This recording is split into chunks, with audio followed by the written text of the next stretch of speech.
actually some people going. Yeah, there's some people who want the recording.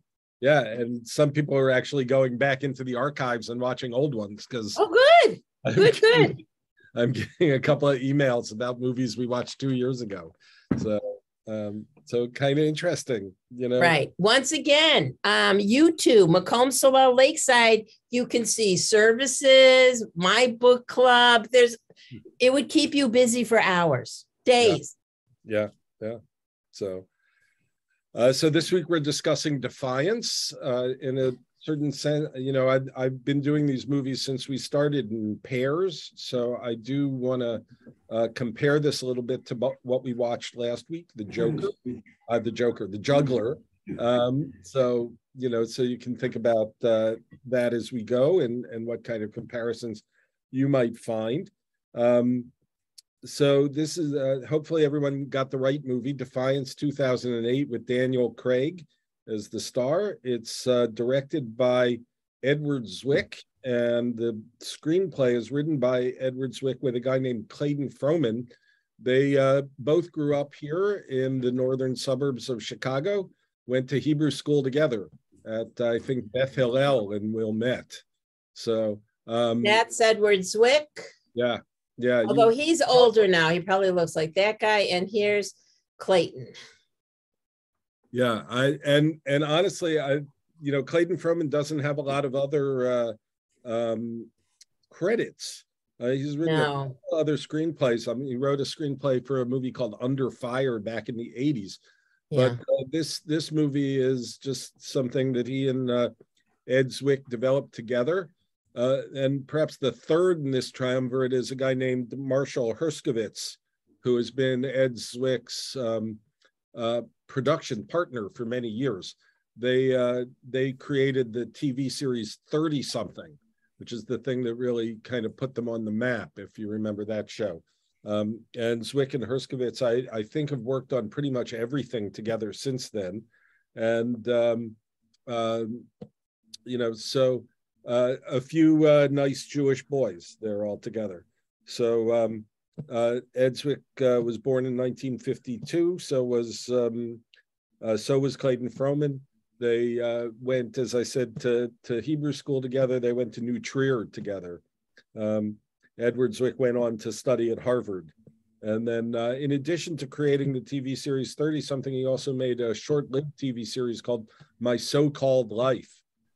Which if you've seen it, people remember it very fondly, and it gets routinely put onto lists of the best TV shows ever, even though I think it only lasted for 2 seasons, maybe. So he does have an Oscar, Edward Zwick, but not for directing. He was part of the production team that made the movie Shakespeare in Love. So when that won the Best Picture Oscar, he won the Oscar. And he also had a nomination for Best Picture, again, with a movie he didn't direct, but produced, called Traffic. He did direct, however, other movies besides this one. I'm starting with Glory back in 1984, which won an Oscar for Denzel Washington, as I recall. And you may also know his movie Legends of the Fall. And he also made the movie Blood Diamond with Leonardo DiCaprio and Jimon Hansu in 2006, for which I think Jimon Hansu won the Oscar for Best Supporting Actor. And so he's made movies. One of the things we talked about the producer last week, Stanley Kramer, is that he made message movies. Right, from The Juggler to Guess Who's Coming to Dinner. He thought about things that he wanted to get across, stories that he wanted to tell, things that he thought might make people a little more educated, a little more sympathetic. And I think Ed Zwick, in some ways, has done that as well in his own way. Tried to make very humane movies in certain way, but also to get messages out.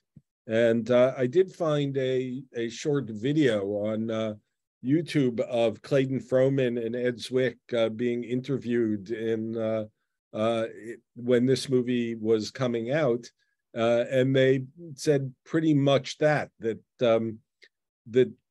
this was a story that they wanted to tell, that they thought had not been told so many times before. And if you think about it, we've certainly seen movies about survivors, including The Juggler last week, and we could go back to some of the other movies we've seen, The Pawnbroker, or Enemies, A Love Story, right? Those are films we've watched earlier in this, if you've been with us for the whole series, that are about survivors. But there aren't that many films really about, Jewish partisans, Jews living out in the woods, by their strength and their wits. And so it is interesting that it's not the common story that got put onto Hollywood films. Since this movie, there have been a couple of others, movies that we haven't watched, like The Pianist, which is about a survivor, right? But it is an interesting story that doesn't get told that often, and so that was their reason for wanting to make it, right? So it's based on a book by Nahama Tech, who is actually a professor emeritus at the University of Connecticut. She was born in 1931. She taught sociology. She was born in Lublin and was actually saved during the Holocaust by a Polish Catholic family. She, after the war, went to Israel, and then eventually came to the US to get her PhD at Columbia, and stayed in the United States ever since then. This book, which was in fact called Defiance, was released in 1993, so 15 years before the movie got made. She wrote several other books. It seemed to me, looking at the list, I can't say I've read them, but all of her books, mostly nonfiction, mostly scholarly, are all related to the Holocaust in some way or another. So, this has been her bailiwick, so to speak. Right. So, and then of course we can talk about the actors in the film as well. Major roles, and some of the minor ones you may have recognized some faces. So, Daniel Craig, of course, is not Jewish. He was born in 1968 in England. Best known, of course, nowadays for having played James Bond in several movies. But he's carved out quite a few vivid portrayals in his career, and including more recently, if you've seen the Knives Out movie, where he plays a Southern American detective, right? So is kind of interesting. The sequel to that is coming out shortly. So where he, I think, makes a conscious effort to try and change his image a little bit, try to change his style a bit. So, but here, mostly cast for his physical characteristics, I think, for his piercing stare and those kinds of things. But within that range, he reminds me a bit of Kirk Douglas in some senses, a very physical actor, right? So that's one of my comparisons to The Juggler for you, is just simply the idea of a strong Jew, right? Now Kirk Douglas, of course, we know it was Jewish in real life. Daniel Craig has played a Jew on screen in more than one movie, including he was in Munich, directed by Steven Spielberg, which one of these days maybe we'll get around to watching that one. He's married to a Jewish woman, Rachel Weisz. They married, I think, in 2017, maybe earlier. So certainly he has shown in his life and work some respect for the Jewish people. Liev Schreiber was born in 1967 in San Francisco, but he grew up on the Lower East Side of New York. His mother is Jewish. But he's played all kinds of roles in over the years. You may have your own favorites. He's been everything from a villain in a Marvel movie to he's actually currently playing Henry Kissinger in a movie that's due out in the coming year, a biography of Golda Meir. So be interesting to see do that. He's played some Jewish characters on screen, including Marty Baron, the editor of the Boston Globe in the movie Spotlight. So he has played both kind of intellectual people, and he's played real tough guys like he does in this movie, of course, but also in his TV series that some of you may have watched over the last few years, Ray Donovan, where he plays an Irish Catholic and with a Jewish mentor, by the way, in that show. If you watched it, you may remember that his first mentor is played by Elliot Gould in that show as Ray Donovan's Jewish mentor in his profession of being a tough guy.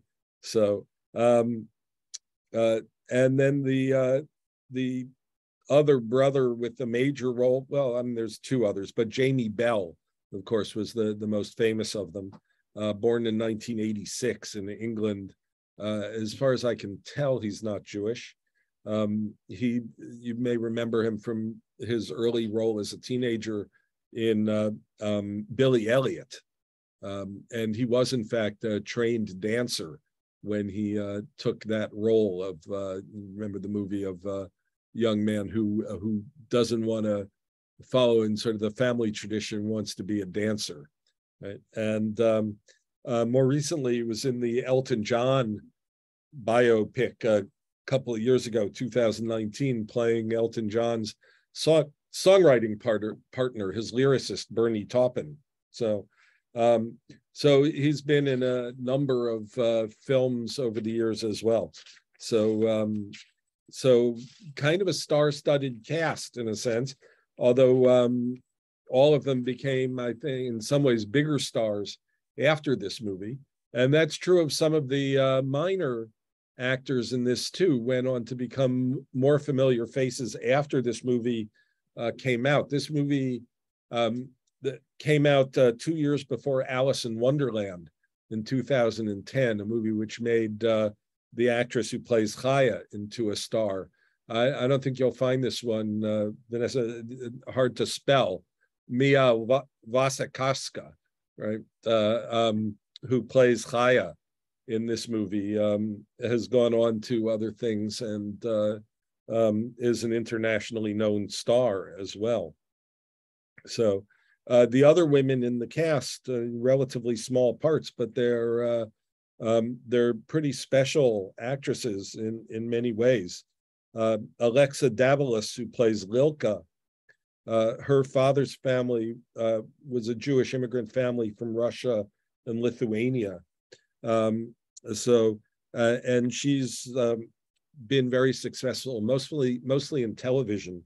Not sure if these are shows that any of you watch, but she was in the TV series Angel for a couple of seasons, which I think was a spinoff from Buffy the Vampire Slayer, if memory serves.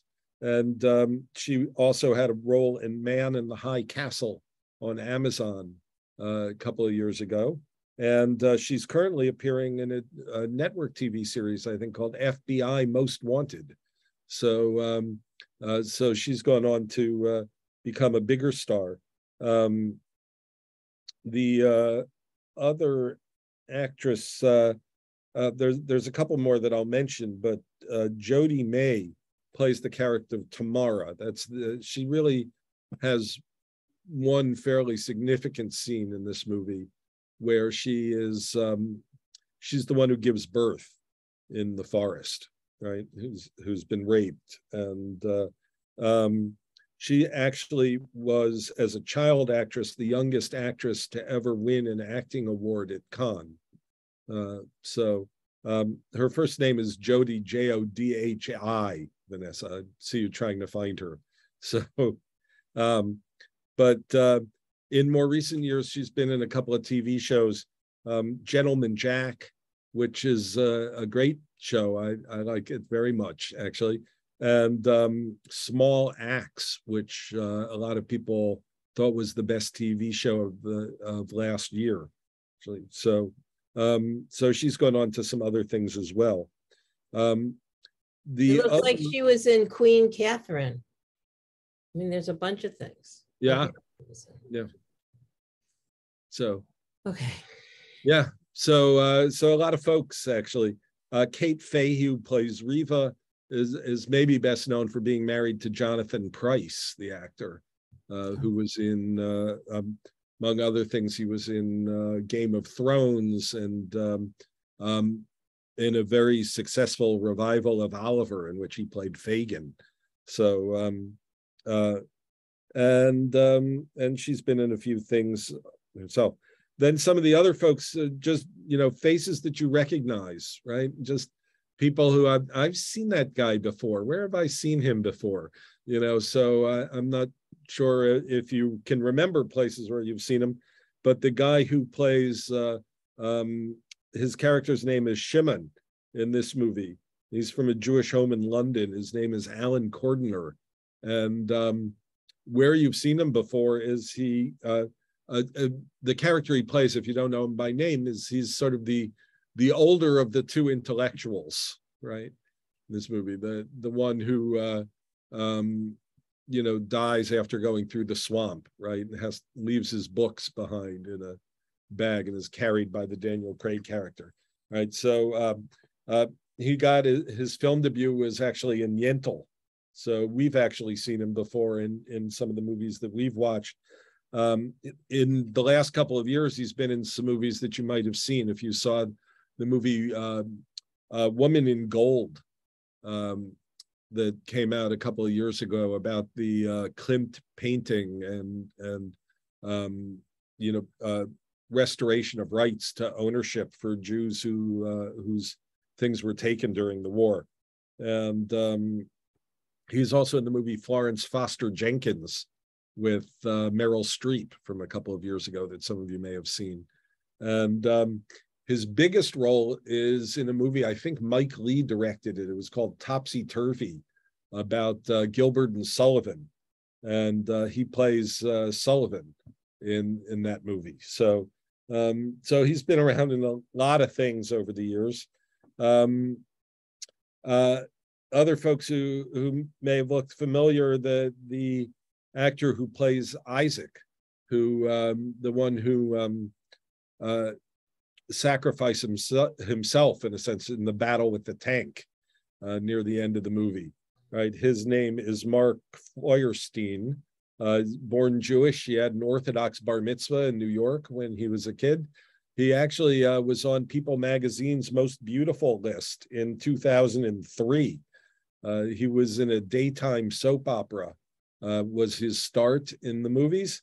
And later on, he appeared in The West Wing, in a couple of seasons of The West Wing as an attorney. He played an FBI agent, I think, in the TV series Prison Break, around the time that he was called The Most Beautiful. He appeared in a movie with Mel Gibson, What Women Want, I think it was called. So he was in some TV shows too, Royal Pains and. Yeah, all these folks have a lot of credits to their names, but and it's just one of those faces, where you say, I know I've seen him. Oh, you found Mia. Yeah, it took me a hot minute, but I got it. Yeah, it's hard to spell that one. Yeah. Yeah.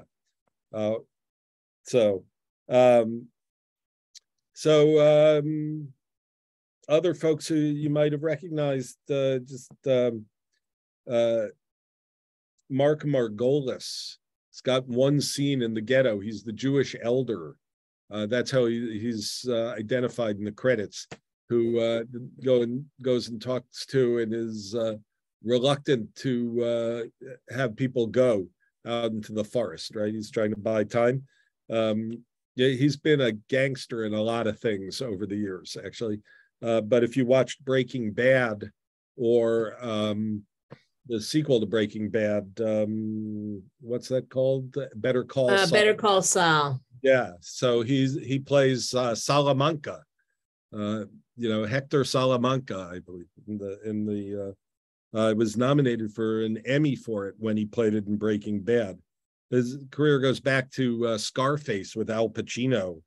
He's been in just about every movie directed by the Jewish director Darren Aronofsky, from his first movie Pie to we'll actually hear his voice in the movie Noah in a few weeks. What's his name again? Mark Margolis. Unlikely for the names of some of the characters he's played over the years, but I got him. Him. So that, yeah. So you've seen him in things. Yeah, right? Yeah. He's got that evil face. Yeah, I don't know, or mean. I don't know. Yeah, he's a character actor. He's a character actor who's been in a ton of things. You're right. Usually in a tough guy kind of role. But I don't know. Can imagine him as a Jewish patriarch. I mean, that's what he's playing in this movie, right? So a couple of other people we could mention. The one who plays the youngest brother, Aaron, was in the movie 1917 in a starring role a couple of years ago. So if you saw that one, a movie that was actually nominated for Best Picture, directed by Sam Mendes. So he's one of the stars, one of the soldiers in that movie about World War I. Obviously, he's grown up since 2008. So this movie only got one Oscar nomination. It was for the score. And the score is by a guy named James Newton Howard, who has actually been nominated for the Oscar 9 times. Has yet to win an Oscar, but he's been nominated for 9 different movies over the years. This movie, in addition to writing a score, he also conducts a number of traditional and standard Yiddish songs that appear in the soundtrack. Not maybe as memorable melodies as Eufen Pripyatchik, which shows up in Schindler's List, or something like that, but a number of songs, traditional songs, are woven through, including most notably perhaps in the wedding scene, right? There's a kind of a klezmer violin song there, which the movie itself was filmed in Lithuania. So not in the actual forest where the Bielskis were, but not very far from there really either. And the movie is filmed almost entirely, I think, on location. I don't think there are any sets here other than the ones they built in the woods there. So the villages that the people create were built by the filmmakers. And it tells basically a true story. There are some liberties taken. Pretty sure the Bielskis never fought a tank, but they needed a big closing act, right? So that reunion of the brothers can't really happen. Zuzia just can't decide to come back, and that's it. It's a movie, so it had to be more dramatic than that. So, but a lot of the other details, including the names of characters and people who lived and people who died, you can see there. There's actually the picture.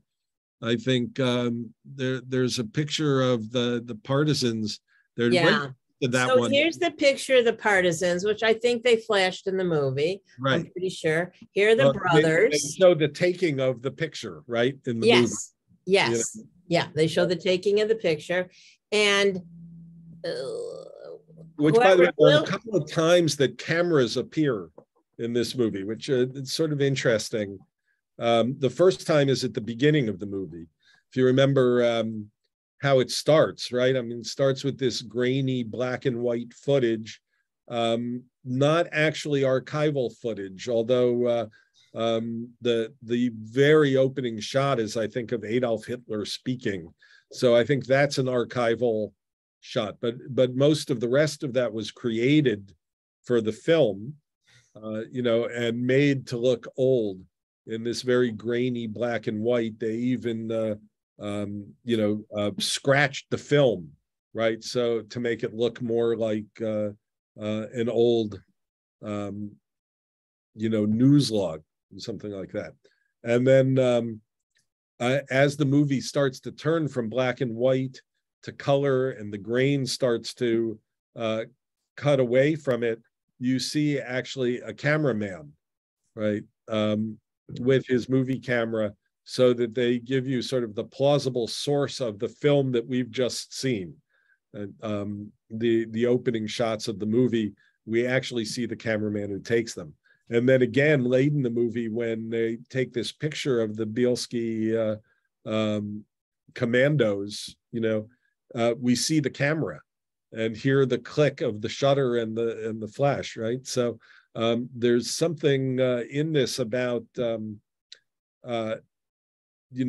what the camera sees, right?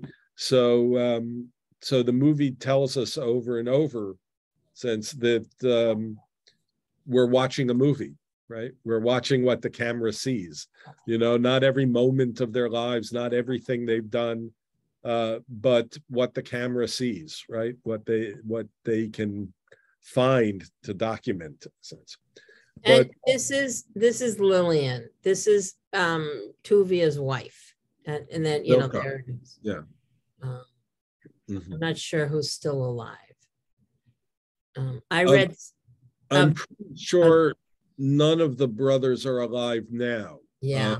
A couple of them were alive when the movie was made. I think at least two of them. Certainly Aaron. We know from the closing credits that Asael died in the war. Yeah, in 45. Yeah. So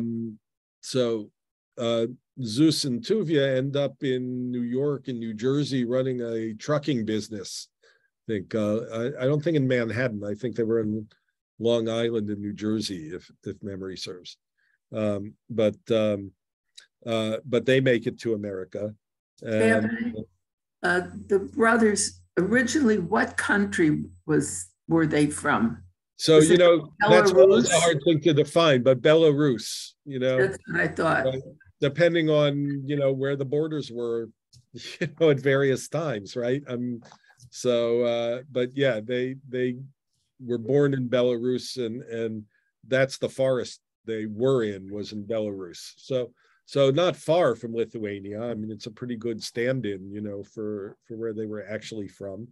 And they the movie, I think, makes clear that the Nazis are very efficient at killing Jews, but the Belarus people were not fond of Jews either, right?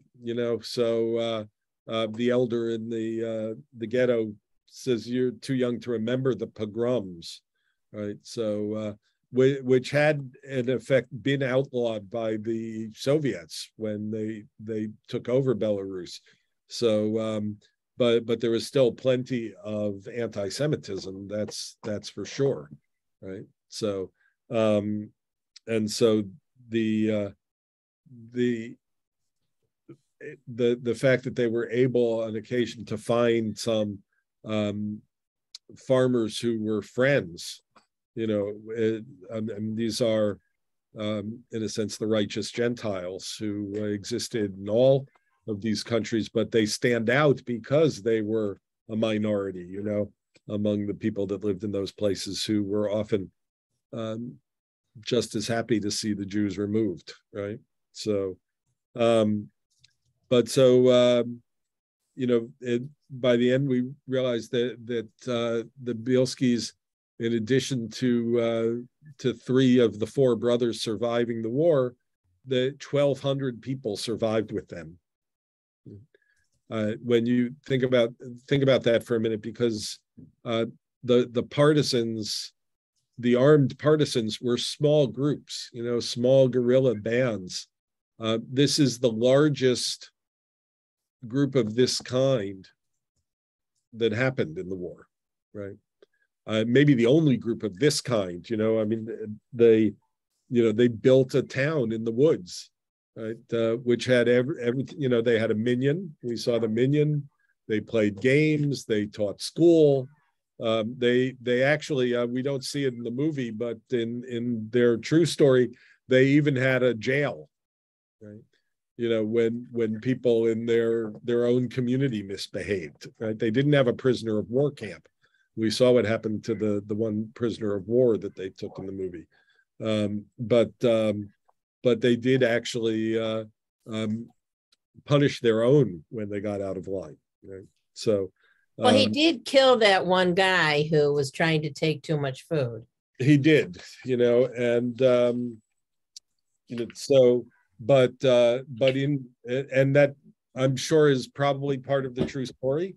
But there also was, they had trials. They put people in jail.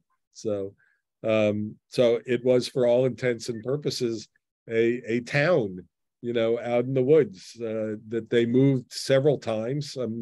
I think more than the movie shows. They had to evacuate and go build somewhere else. The movie tells us, and this is true as well, that the Bielski brothers were very well acquainted with the woods, with the forest. They were indeed probably black marketeers and smugglers and making their own vodka before the war, and so they were used to going out into the woods to their hidden stills and things like that. So they actually had an advantage over most of the people who were looking for them in being able to find places to hide. So so they, as the war progressed, they went deeper and deeper into the woods. And of course, also as the war progressed, the war machine of Germany didn't have time to turn on let's go search the forests of Belarus for people when we're fighting on the Russian front and the Western forces as well. So time was their ally ultimately, right? That the Germans simply didn't have the people to continue searching for them. And so one of the last things that comes up at the end of the movie is they lived in the forest for 2 more years, right?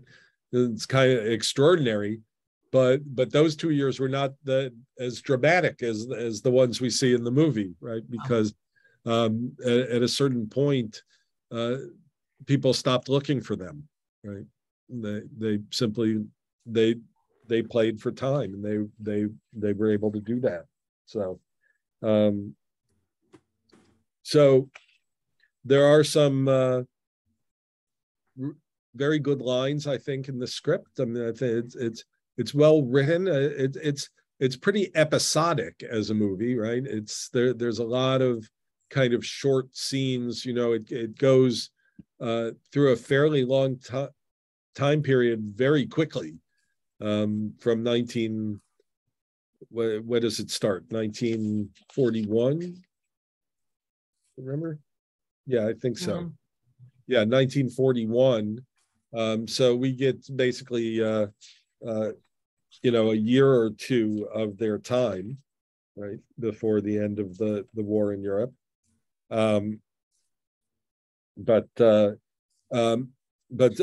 it does feel like it's sort of the movie is shot a lot with handheld cameras, which give it a kind of a documentary look, a bit of verisimilitude. That if there was a cameraman there in the woods with the Bielski brothers, this is the kind of film that he would be shooting, right? It's, he wouldn't have tripods and dollies and things like that to make it all smooth and even. So the movie is shot in a way as if there was a cameraman there shooting it, the movie. But it's also very choppy in terms of narrative, right? So we have sort of this scene and then that scene and then another scene, little set pieces. Now, within those set pieces, sometimes they're very evocative and very meaningful, some, you may have lines that jumped out to you, a few that struck me, in no particular order, really. But the farmer says to him, "Why is it so hard being friends with a Jew?" And Zusya says to him, "Try being one," and so the lines like that. But we must not become like them, but at least we can kill like them, right? So this movie would have also been a good partner for the one we watched last time around, the Quentin Tarantino movie, I think. Unglorious Bastards. That would also have made a good pair with this one, I think. I see Alice's hand up. Wait. I'm unmuting you, Alice. Go ahead. Thank you. I have a question. I found the scene towards the end of the movie where they're, walking through the swamps. I found that very realistic. The scene that I didn't find realistic, and I was curious about because I don't know that much about it, was when they took all these people out of the ghetto. It seemed like they made the decision. I know that one guy was saying, no, don't do it. But then all these people said, we're going to do it. And then it just seemed like they walked out of the ghetto. It seemed like it would have been something harder to do. I don't know. But maybe it wasn't a ghetto like the Warsaw Ghetto. It might have been a different kind of ghetto. Well, definitely a different ghetto. In Belarus. And the ghettos, as they progressed, this was a part of the plan, I guess, and part of how these things developed, that the ghetto starts out being, it's worse than how you were living, but it's not so bad, right? As the elder says, they can't kill us, they need us for work, right? And that's how things went, right? So you actually left the ghetto during the day, you had to be back there at night, right? And then eventually, of course, you can't leave. And so it keeps getting tighter and tighter in a sense. So in the full history of the Bielskis, we'd say they got those people out maybe just in time, right? Now, it does show in the movie that they don't just walk out of the ghetto. I mean, that there is a kind of a tunnel that people have been using, perhaps black marketing, stuff like that. You don't see much of that, but it's a very brief scene where they're just telling everyone to be quiet, and there's kind of a hole in a wall. You can see, I think, a Nazi flag in the distance, right? And that's how they're taking them out, is sort of through a passageway that's been created. It still seems, I would say, Alice, that you're right. To ask all those people to leave at once so quietly is hard to imagine, but perhaps that's what happened, and so they did it. So as a teacher of mine back when I was studying film used to say about things, just because it's true doesn't mean it's realistic. Yes. Thank you so much. I have one other comment. Vanessa knows this because from Short Story, I was talking about it today, but I'm currently reading the book by Dara Horn, People Love Dead Jews. Yeah. And it just struck me because in the movie, talking about lines, Zus is talking to the Russian commander. They're having drinks together. I think they're having vodka together. And I don't even know what the whole conversation was. But he says to him, well, people love for us to be dead. Right. And I don't remember what the line, if I may not remember it exactly, but maybe you're thinking about the line where Zusya says to him, we're not, Jews don't fight back, Jews don't drink. What are Jews good at? Dying. Yes, that's the line. Thank you.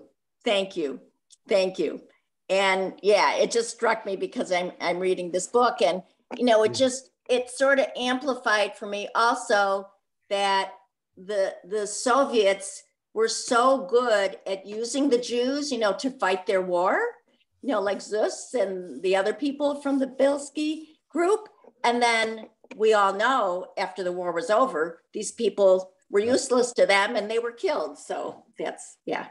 Yeah, well, that's a whole nother history, and one that probably hasn't really been told in movies that I can think of. But remember that among the early revolutionaries, there were prominent Jews in the revolution. Leon Trotsky, in particular, who Stalin has killed in Mexico, because he's so afraid.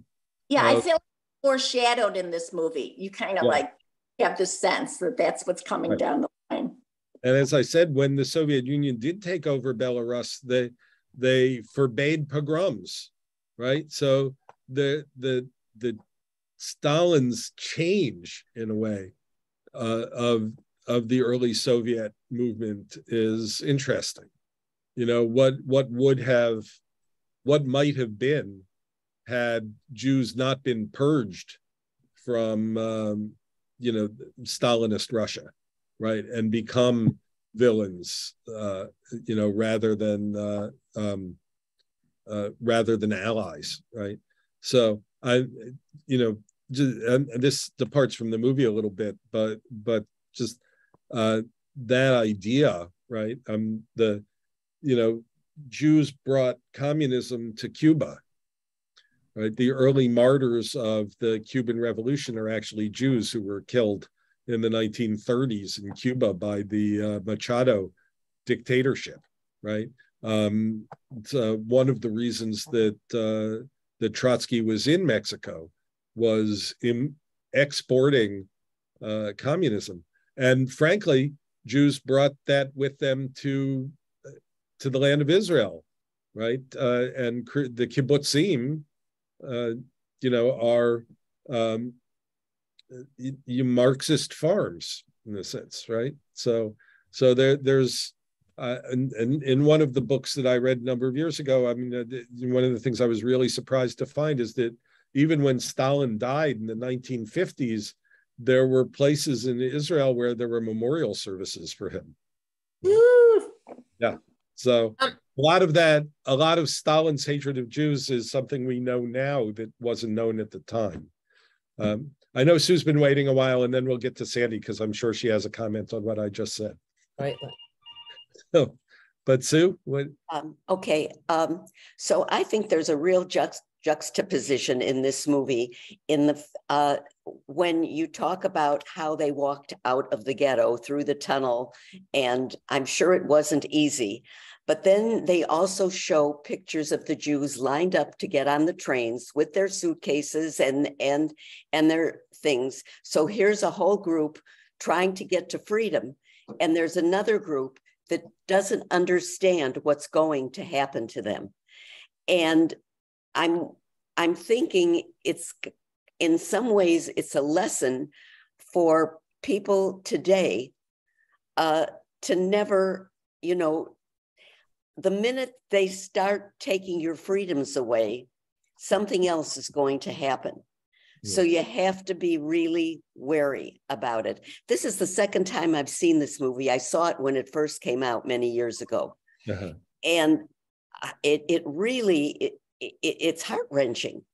Yeah. And the characters, even though they're very tough, the Bielskis really show their humanity in so many scenes, especially the one where they had said nobody could get pregnant and nobody can have a baby.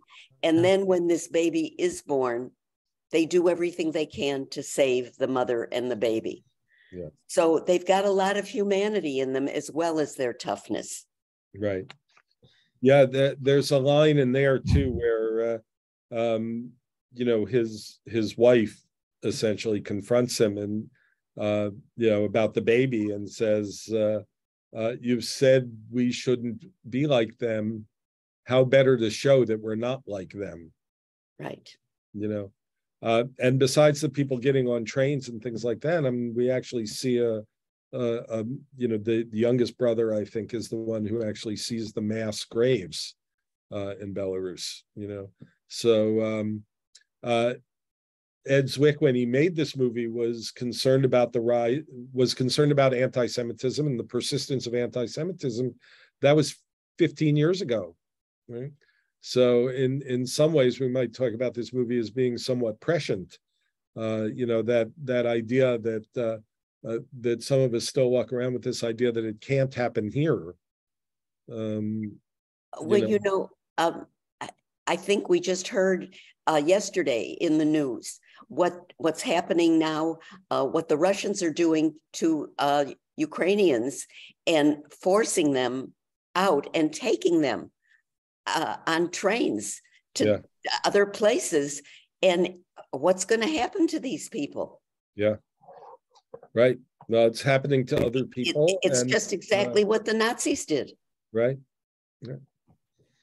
So we have to recognize that it still happens around the world, and that there's still anti-Semitism directed at us, right? And that's growing here in this country. We can sort of, we can discount what somebody like Kanye West says because we know he's got mental issues and things like that. But what do you do with the fact that at the end of a football game last week, it was flashed up on the screen that Kanye was right about the Jews, right? So the idea that these things have gone away and that they can't happen here, I mean, I think it's, we can't be that naive. So Sandy's now been waiting patiently for a long time. Sandy, what do you want to add? Well, when you were talking about the 30s, that was a big part of the fascination in Germany, because they were accusing the Jews of being communist sympathizers or actual communists. And that was what Hitler used and the Nazis used against the Jews. Right. And certainly the German Jews loved Germany. They thought they were more German than they were Jewish. Absolutely. But that was what the Nazis used against them. Mm-hmm. Yeah, that's right. So, it's pretty ironic in a sense that the Jews, the Nazis thought the Jews were communists, and the communists in Russia thought that the Jews were capitalists. So. It's yet another example which exists in everywhere that the Jew somehow fulfills whatever hatred you want to have, right? So I think we hear both of those things about Jews in America today. We're communists and we're capitalists, right? And I suppose there are some of us who are communists and some of us who are capitalists. But the point is that whatever it is, they hate us, So,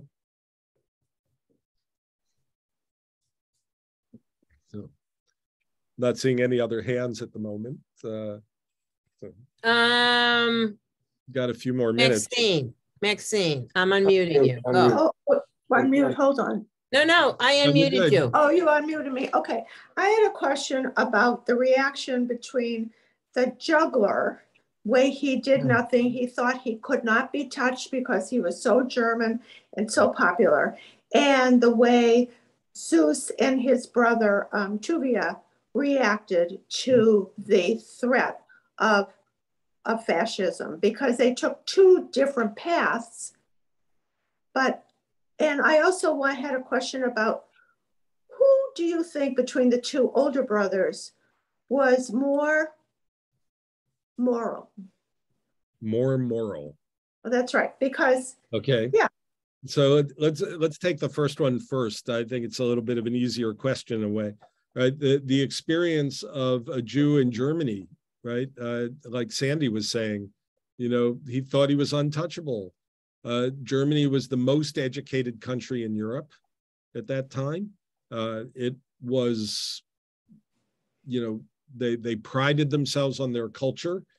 So the juggler in Munich thinks that this can't possibly happen to him, right? So the brothers in Belarus, who are used to the casual anti-Semitism of the everyday, don't have those same illusions, right? So I think that's an interesting comparison between the two movies and the reaction of the two. Both survive, right? Which one is more damaged, right? I would say if you compare the evidence of the two movies, the juggler is the one who's really going through this guilt, right, for what he did. I'm not sure the Bielski brothers felt guilty about anything they did during the war. They were tougher customers, maybe, and of course they're real people. The juggler is a fictional character, but they started out tough and they stayed tough, right?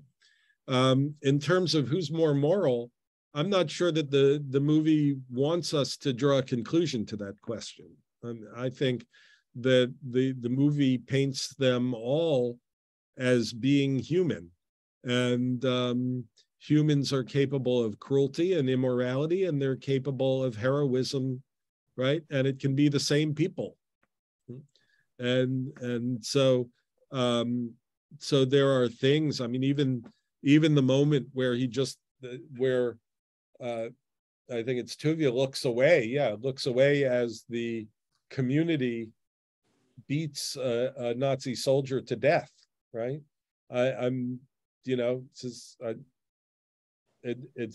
just looks away, and he understands that they need to do that, right? That catharsis. And we're meant to feel, I think, we as 21st century human beings find that abhorrent, right, in a sense. But we may also find it understandable, right? So I don't think either of these guys is meant to be the paragon of virtue. And it's one of the things I like about the movie is, that there isn't this guy. It starts out, you think, well, okay, Daniel Craig's going to be the humane one, the good one, right? And his other brother is kind of bloodthirsty, and he just wants vengeance, and it turns out that human beings are capable of both justice and mercy, right? And both brothers show that at different times during the movie, right?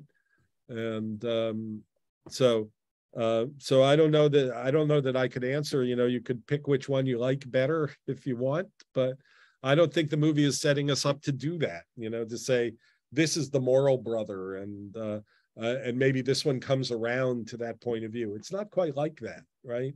They meet somewhere in the middle, where some killing is necessary, some killing may not be ethical, but it's justified, right? So I mean, it's problematic, and I think the movie wants to leave it in that place, right? That this is not always pretty, but 1,200 people survived because of what they did, right? And tens of thousands are descended from those 1,200. Linda's got a hand up. Got a few. And then Elaine. Yeah. I wanted to just say that one of the issues that came out to me during the movie was that we're all very human, and in dire straits, we will do anything to survive. That I thought that came out a great deal when Tuvia had to take his horse and sacrifice his horse so that they could have something to eat. Mm-hmm. And all those people just grabbed at the food. And then you see that they're still keeping their Judaism, which I found interesting, because I don't know how religious the people were of Belarus at that time. Yeah. So look, there's a minion going on. Not everybody's in it. Right. So I think that again tells you that there's, some people who were interested in that. I'm the older one of the one who does some teaching. And what does he say when he dies? He says something like, I almost lost my faith. Right? What was the line? I think I wrote it down. I almost lost my faith, but I believe you were sent by God to save us. Right. And Tuvia says to him, ridiculous. He says, I know. Which is great. I know, but just in case, I thank him and I thank you. It's one of my, one of the lines that I particularly liked and wrote down, right? And there's a few other places where there's this question of sort of sent by God sort of comes up, when they come to the water. Right. Egyptians are chasing them down, right? Right. The Nazis are behind them, the water is in front of them. And I think it's the third brother who, when he catches up, Asael says, this water is not going to part. But we're going to get across it because we're going to do it together. Says something like, there isn't going to be a miracle. We're already the miracle. That we've survived this long is already the miracle, right? And then they start, right, and go forward. But I wanted to. Oh, go ahead. I want to point out one other thing that I recently saw on a newscast.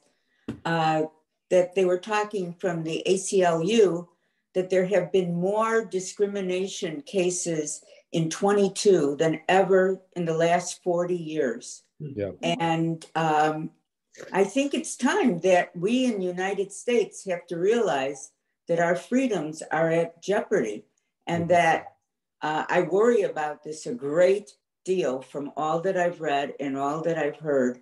And as Jews, I think we will always be picked on. Some people think it'll be the Hispanics or it'll be the Black community. I think that it'll be us Jews that will be picked on first.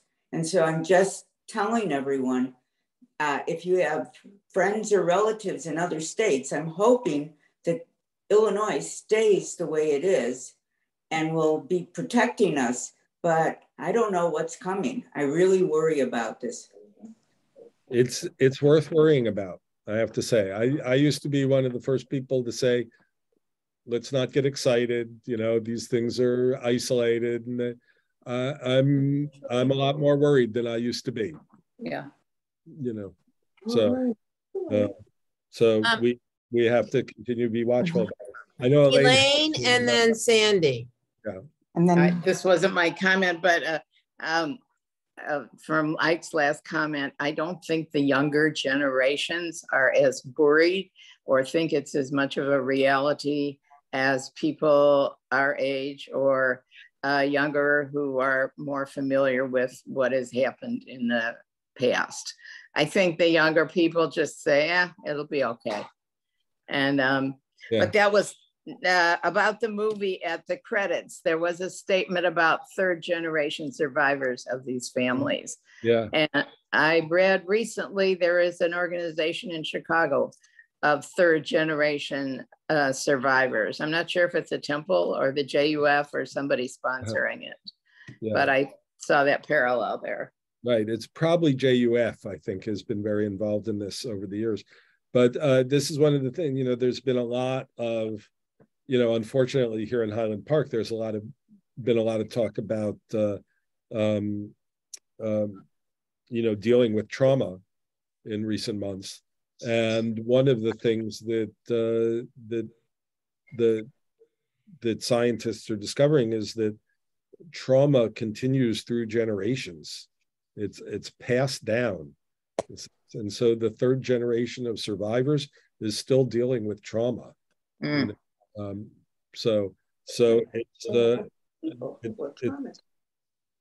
hard research, very, very sad to hear that, Just one thing about young people is, I think you have to get to a certain age before you believe in the value of history to begin with, But so that's just something that maybe comes with the territory. I can tell you that over the years, in every confirmation class I've taught, at some point I asked the kids, have you ever experienced anti-Semitism, and every year, every one of them says yes. Now, what they mean and what it meant to me when I was a kid growing up may be different. You know, I mean, it's up till now, nobody has chased those kids with a board on Easter, you know, to hit you with a 2x4, right? But but they all experience it. So they all have something to say. All right, Sandy. A couple of things. One, I never did understand why anyone had any respect for Kanye West long before this came about. I don't see the talent.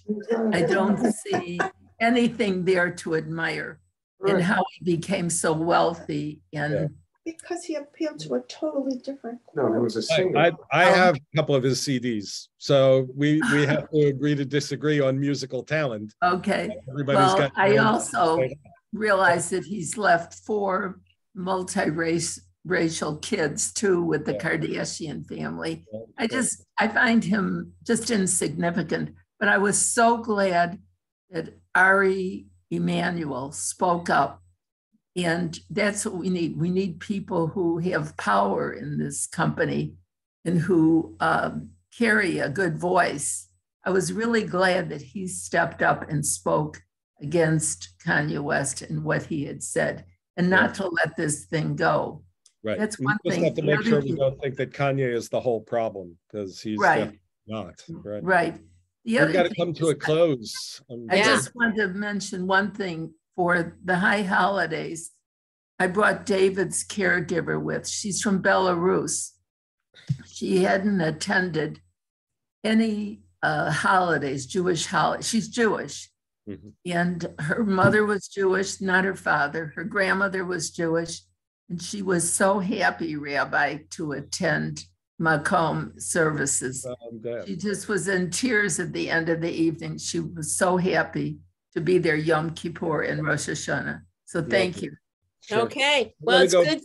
Before we close, I just want to, one scene that if it didn't stick with you, go back and watch it again, the wedding scene. Oh, right? yeah. That is the most artistic part of this movie. It's not that Ed Zwick invented this. I mean, other people have done this kind of a montage before, but the way the wedding scene is intercut with the partisans attacking, right? And the music and the gunshots go over both, right? Is a very powerful metaphor, I think, for the whole thing about life continuing on, continuing to hold on to humanity, while at the same time having to do what's necessary to survive, is a very concise moment of showing that in the film. So if you didn't catch it the first time, go back and take a look at just that wedding scene. By the way, lots of wedding scenes in Jewish movies. Almost every Jewish movie has a wedding scene. Mm-hmm. So even this one manages to get a wedding scene in. So it's a very powerful moment in the movie. Thank you all for your comments, for watching. And next week, we look at Goodbye Columbus, which also has a wedding scene, I think, if memory. Oh, yeah. Although, as we say, lahavdil, quite a difference. Yeah. I don't think I've sat through the whole movie, but looking forward to it. I don't know. We'll have a lot to discuss. Yes. All right, if you need anything, you know where to get a hold of me. Good to see everyone. Be well. Bye-bye. Oh, it's daylight savings. Turn your clock back this week. Oh, right. Right. Don't forget that. Otherwise, you'll come to adult enrichment at the wrong time on Sunday. Exactly. Early. Yeah. Exactly. All right. Be well. Bye-bye. Thank you.